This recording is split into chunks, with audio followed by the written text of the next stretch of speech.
section gives the historical context of Clare's form of life.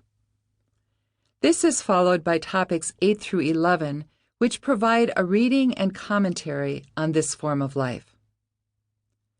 The 12th topic is a reading and commentary on Clare's fourth and final letter to Agnes of Prague. Although Clare of Assisi is well known as a sort of feminine sidekick of the great St. Francis of Assisi, she is not often recognized as a leader in her own right.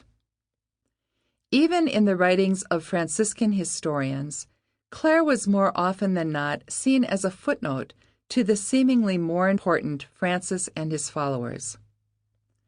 If one examines Iriarte's great book, Franciscan History, the Three Orders of St. Francis of Assisi, for example, one will find that 437 pages are dedicated to the history of the friars, while the entire history of the Clares is recounted in a mere 32 pages. That's right, 437 pages to 32 pages. Within these 32 pages, Clare's life and work covers a mere 6 pages. Franciscan friar Cajetan Esser's famous book, Origins of the Franciscan Order, mentions Clare only as a footnote. In John Moorman's opus, A History of the Franciscan Order, from its origins to the year 1517, a mere 30 out of 585 pages are dedicated to the entire history of the poor Clares until 1517. So the ratio of pages in Iriarte is 437 to 32, while in Moorman the ratio is 585 to 30. More recently, Debonnet's work, From Intuition to Institution, The Franciscans, develops its thesis regarding the friars' institutionalization with seemingly little awareness of the critical effect that this institutionalization had on the early Franciscan sisters. From these seminal examples, it is perhaps easier to understand Clare's history and literature, why it is so little known.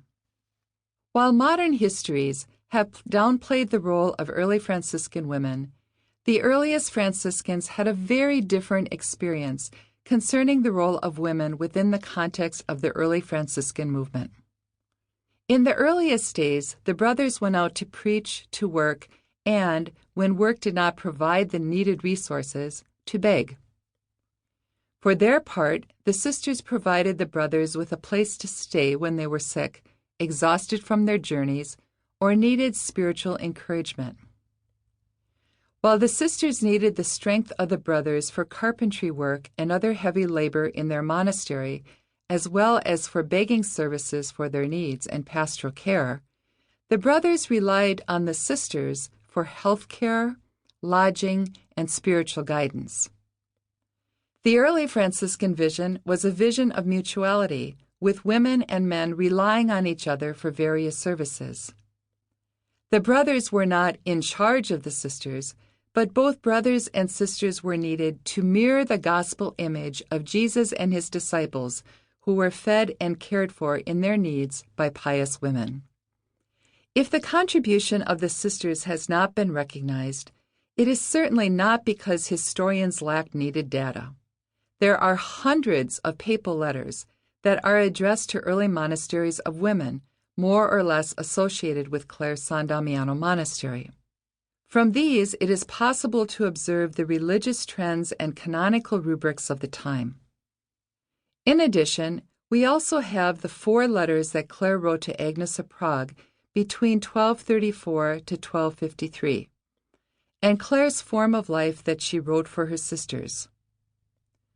We also have the precious resource of Clare's process of canonization that gives historians a witness to Clare's life that was gathered under oath in a formal canonical process.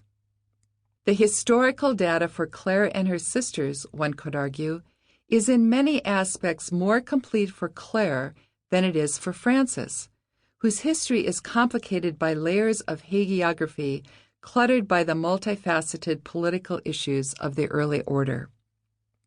In fact, the sisters of various monasteries who were connected with the Franciscans have overwhelmingly more papal documents